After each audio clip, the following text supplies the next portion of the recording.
नमस्कार मैत्रिणींनो, मी आज तुम्हाला सिंपल मुगाची डाळ कशी बनवायची हे सांगणार आहे. तुम्ही म्हणाल की मुगाची डाळचं आम्हाला येत नाही का?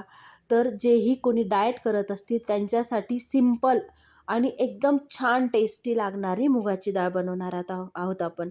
आणि डाएट जे करत असतील त्यांच्यासाठी जर त्यांनी तिखट, हिरवी मिरची जास्त वापरली तर आपलं डायजेशन खराब होतं, पचनशक्ती खराब होते. त्याच्याने मग आपल्या अन्नाचा चरबीमध्ये रूपांतर जास्त होतं. तर त्यासाठी आपल्याला फक्त एक हिरवी मिरची घ्यायची आहे, की कमी तिखट खायचं आहे आपल्याला.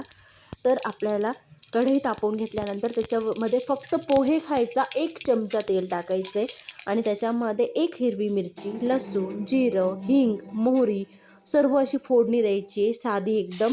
आणि मुगाची डाळ मी भिजत घातली होती धुवून, ती कलसून घ्यायची आहे. कारण की मुगाची डाळच का बनवायची आहे, कारण की तिच्यामध्ये खूप प्रोटीन असतात.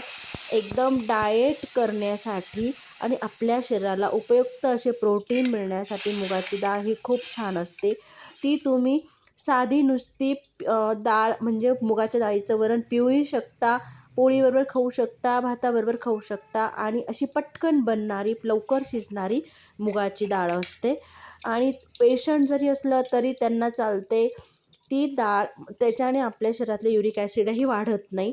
तर अशा पद्धतीने छान फोडणी देऊन तिच्यात लागेल इतकं पाणी टाकून ती शिजल्यानंतर आपल्याला चेक करायची आहे. आणि तिच्यामध्ये आपण चवीनुसार मीठ टाकायचं आहे, हळद टाकायची आहे.